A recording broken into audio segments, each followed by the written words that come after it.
Hi Sagittarius! Welcome po sa ating channel. Ito ay inyong daily Gabay Tarot reading for January 14, 2025. Please be reminded kung naka-resonate kayo, comment down kung hindi kayo naka-resonate, ibigay niyo po sa iba kasi general reading po ito. This is for you Sagittarius ngayong January 14, 2025.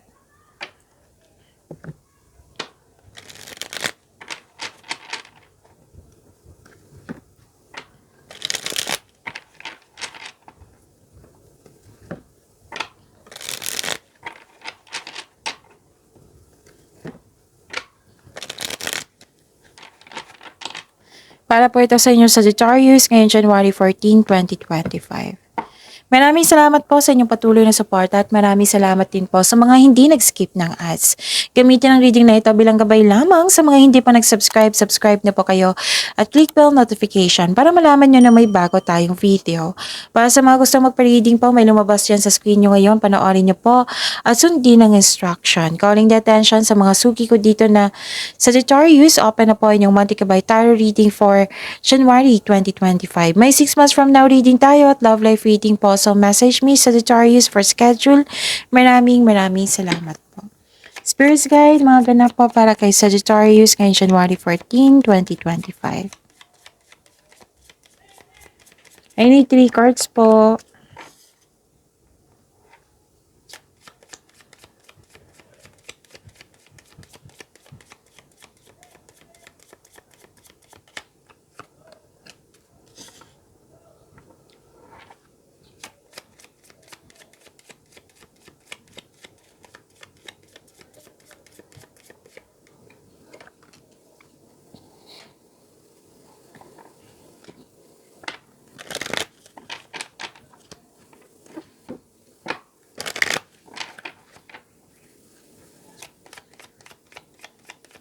Spirits Guide, mga mensahe pa para kay Sagittarius ngayong January 14, 2025. I need 2 cards po.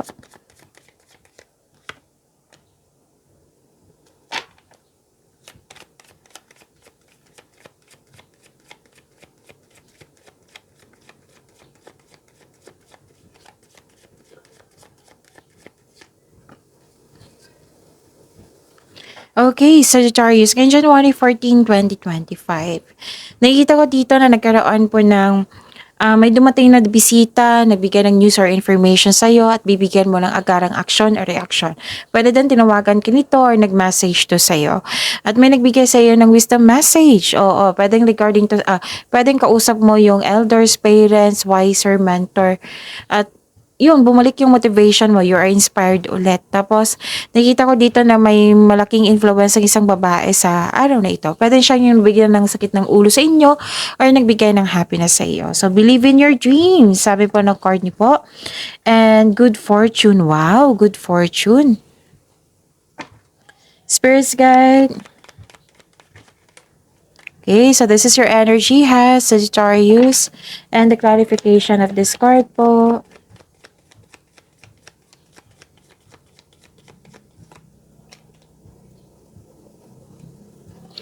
Para sa mga, sa mga may oras dyan, kung gusto nyo po, panoorin nyo po yung 2025 tarot reading nyo po.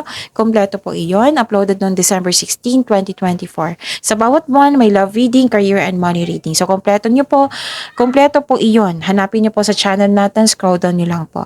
Meron din kayong 3 video reading tungkol sa inyong January 2025. Again, visit our channel. Scroll down nyo lang po. Panoorin nyo po kung gusto nyo po. Kung may narinig kayo or may nakita kayong repeating message, meaning to say, pinupush ng cards nyo yan, kasi ang ilan sa inyo hindi pa binigyan ng atensyon. Na kung maaari din po, bigyan nyo po ng solusyon at aksyon. Remember, Sagittarius, at the end of the day, alam mo na ikaw lang taong may kakayahan at responsable na gumawa ng sarili mong katotohanan at kinabukasan. So, ano yung energy ni Sagittarius?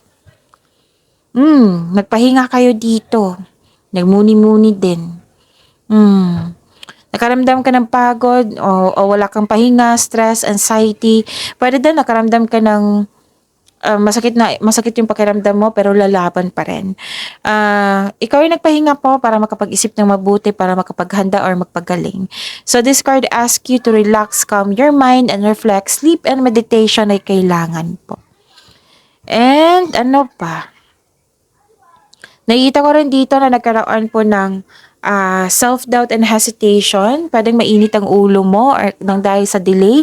Delay kasi may tutusin yung desisyon. Delay sa paggawa ng desisyon kasi may tutol. Delay sa paggawa ng action kasi may hesitation. Or delay sa hinihintay nyo. So, pwede din disconnection sa isang tao. So, hindi ito ang sign na mag-give up ka. Mag-ingat kayo sa isang taong maluloko kasi andito po siya. Okay? Ano pa?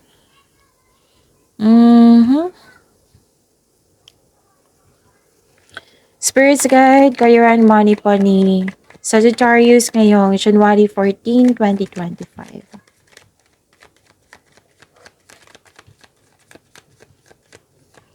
And the clarification of this card po.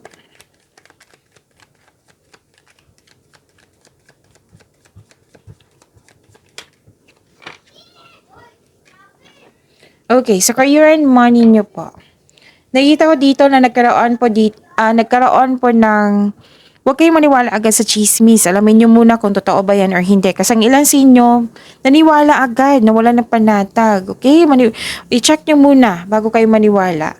Okay? Pwede din na mag-iingat po. Pag-iingat po sa paggawa ng desisyon or plano. Kailangan po dito ng, gamitin nyo yung talino nyo. Okay? Maging wiser. Okay? Na huwag kayong magpabaya. Gamitin yung talino nyo.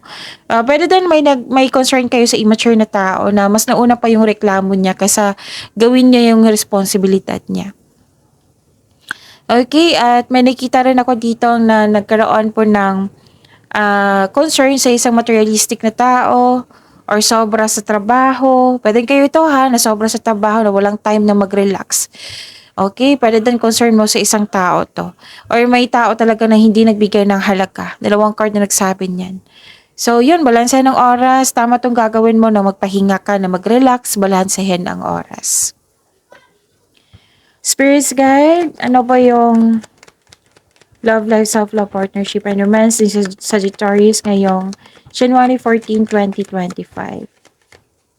Pasensya na kayo sa ingay kasi may mga bata naglaro sa labas. Okay, hayaan natin yan kasi maganda ang energy niyan. So, focus kayo sa akin para may makuha kayong kabayan. Don't worry, nakafocus ako sa reading natin ngayon. And the clarification of this card po para kay Sagittarius.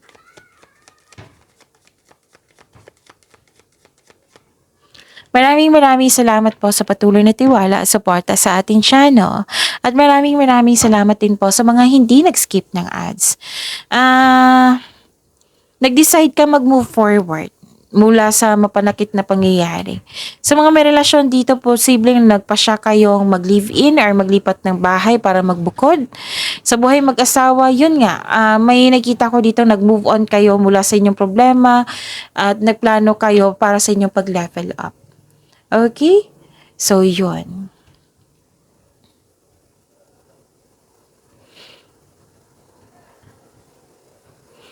Okay, may nakita ko dito na another concern, another card na nagsabi na may concern talaga sa materialism or selos. Hindi marunong magbigay ng halaga, selos, hindi marunong mag-handle ng money, sobra sa trabaho, naging materialistic, may taong hindi maasahan. So, instead of getting angry, magkaroon ng pag-uusap po with have a conversation with this person about expectation mo at magawa kayo ng adjustment para magkasundo kayo.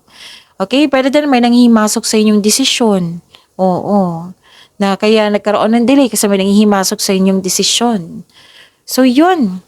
So, dreams do come true, magtiwala po, tapos believe in yourself, huwag kayong mag-self-pity. At saka, lalo na yung chismis kasi nakikita ko ka from here to here na naniwala kayo agad. Chismis ba yan, news ba yan, or information? Alamin nyo muna kung totoo ba yan or hindi. Okay? So, yun. At least you're embarking on a healing journey na. Nagkaroon na ng laya.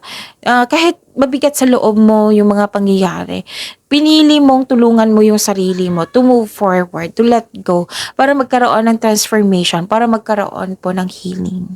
Okay? So, I think nasabi ko na lahat, Sagittarius. Pag-imanin niyo po yung blessings sa binigay sa inyo, Sagittarius. See you tomorrow. Please like, subscribe, and click po button for notification para updated po kayo sa daily tarot reading natin. Maraming salamat.